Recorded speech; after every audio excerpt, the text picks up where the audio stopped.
familia inayosali pamoja huishi pamoja.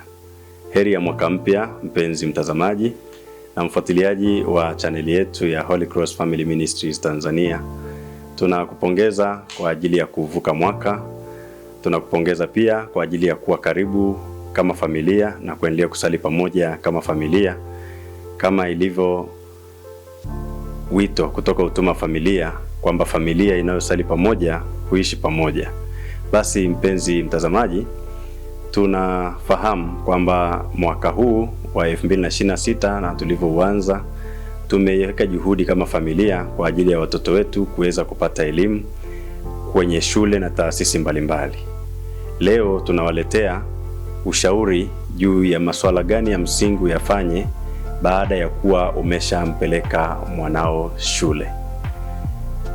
Na imani kwamba kila ambaye amejaliwa mtoto ama wa kwake ama anayemlelea anatamani huyo mtoto awe na mafanikio katika maisha yake. Na ndio maana Biblia inatuambia pia katika ule waraka wa Mtume Yohane kwa watu wote, waraka wa 3, sura ya 1 mstari wa 2 unaosema, mpenzi, basi naomba ufanikiwe katika mambo yote. Maana yake ni kwamba Mungu mwenyewe aliyetuumba alitamani na anataka tufanikiwe katika maisha yetu. Hivyo basi, katika malezi na makuzi ya watoto wetu yako masuala 5 ambayo tunaweza tukawashauri wote wanaotufuatilia, ambayo yanaweza yakawasaidia ili watoto wao waweze kufanikiwa. Baada ya kuwa umeshampeleka mwanao kwenye taasisi yote ya elimu, kwa ngazi yote ya elimu, jambo la kwanza tunalokushauri ni kuendelea kusali na kumwombea mtoto wako. Na pengine niulize, ni mara ngapi ambapo umekaa na mtoto wako au watoto wako na kusali nao? Bila shaka inaweza ikawa ni mara nyingi, kwa wengine ni mara chache, kwa wengine inawezekana halijatokea kabisa.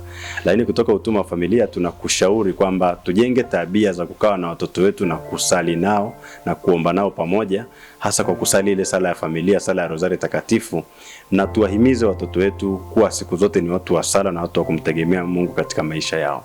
Na mara mnapokaa kama familia kwa ajili ya kusali, pia mkumbuke kuwaombea hao watoto na muwaeleze pia watoto umuhimu wa kuwa wanaomba au wanasali kwa ajili ya mafanikio yao, kwani shetani hajatulia. Shetani yuko anahangaika, anazunguka huku na kule kwa ajili ya kuharibu future ya watoto wetu. Jambo la pili ambalo tunakushauri kutoka Utuma Familia la kufanya baada ya kuwapeleka au kumpeleka mwanao shuleni au kwenye taasisi yote ile ya elimu ni kuwa karibu na walimu na walezi na wale wote ambao unajua wanamhudumia mtoto wako. Bila shaka katika shule ambao umempeleka mwanao kuna walimu, kuna walezi mbalimbali, kuna hata madereva wanaowapeleka watoto shule na kurudi, kuna matron na patron ambao kazi yao ni kuwa na karibu na watoto kuwahudumia.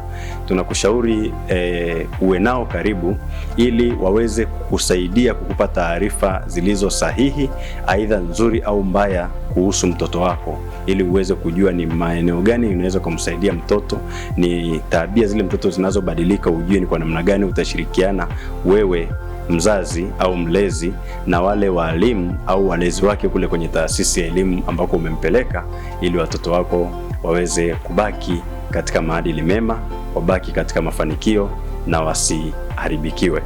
Eneo la 3 ambalo tunakushauri siku ya leo baada ya kuwa umempeleka mwanao shuleni ama kwenye taasisi yote ile ya elimu, basi ni kujitahidi kuhakikisha anapata yale mahitaji ya lazima. Tafadhali ni vyema tunakushauri utofautishe, si kwamba sio wakati wote unatakiwa umpatie mtoto wako kila kitu anachohitaji. Yako mahitaji mengine ya watoto ni kutokana na utoto wao, ni kutokana na matamanio yao, lakini hayo mahitaji ukiangalia kimsingi hayana kitu ambayo yanamsaidia mtoto. Mahitaji ya msingi kwa mtoto ni yale ambayo yanamsaidia aweze kufaulu katika masomo yake, katika ile taaluma anayoendea, lakini zaidi yanayomsaidia aweze kuwa na uelewa wa yale ambayo anafundishwa darasani. Kwa hiyo mambo kama ada ni vizuri ujitahidi kwa namna yote ile kuhakikisha kwamba mtoto wako anapata mahitaji kama madaftari, mahitaji mengine kama hizo kalamu na nini hivyo. Na hata kwa wale ambao wako shule za boarding, shule za kulala zile, basi jitahidi awe na yale mahitaji ya msingi anayohitaji kwa ajili ya matumizi yake pale anapokuwa pale chuoni. Na wale ambao pengine wako kwenye shule za day pia wakati mwingine anahitaji usafiri kwa maana ya zile nauli za mara kwa mara, au hata kama ni chombo cha usafiri kama baisikeli kutokana na uwezo wako, basi hivyo ni vitu ambavyo ukimpatia mtoto moja kwa moja atakuwa anaona kwamba mzazi wangu anawajibika kwa ajili yangu, na hata atakapokuwa mtu mzima atajua kwamba mzazi aliwajibika kwa ajili yake, kwa ajili ya mchango wa maendeleo yake katika elimu na maeneo mengine, naye hata kuacha, atakutazama kwa jicho la karibu kwa sababu ulikuwa sehemu ya usaidizi wake. Jambo la 4 ambalo tunakushauri leo kutoka Huduma Familia, baada ya kuwa umewapeleka watoto au mtoto wako shule, ni kutenga muda wa kuwa karibu na huyo mtoto. Kutokana na mpenzi mtazamaji, kutokana na changamoto tulizonazo sasa za utafutaji, tumejikuta wakati mwingine wazazi na walezi wengi tuko bize mno kuwatafutia hawa watoto mahitaji kuliko kuwa nao karibu. Yamkini wakati mwingine hata mahitaji yale tunayowatafutia sio yale wanayohitaji, kwa sababu hatujawa nao karibu kuwasikiliza wanahitaji kitu cha namna gani.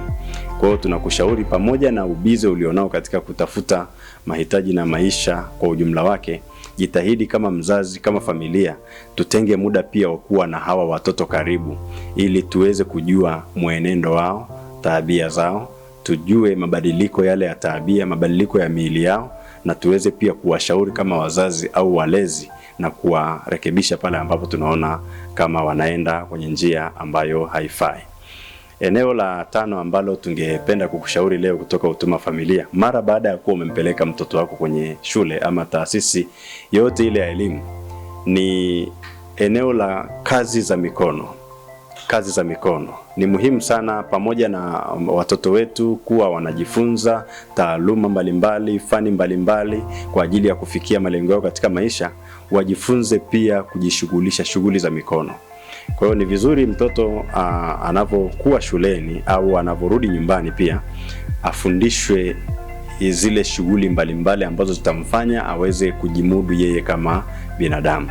Shughuli ndogo ndogo kama kuosha vyombo, kufuta meza, kudeki, pengine wale ambao wameshaweza kudeki, kuandaa kitu hata kama chai, kujifulia hata kama ni soksi zake au ni kachifu zile. Ni mafunzo madogo madogo ambayo hata binadamu awe wa ngazi gani, kuna vitu ambavyo atavifanya.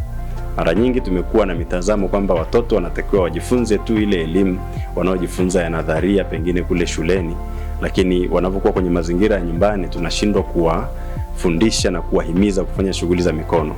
Ya katika maisha ya mwanadamu ziko shughuli kwa vyovyote vile lazima utazifanya kwa mikono yako.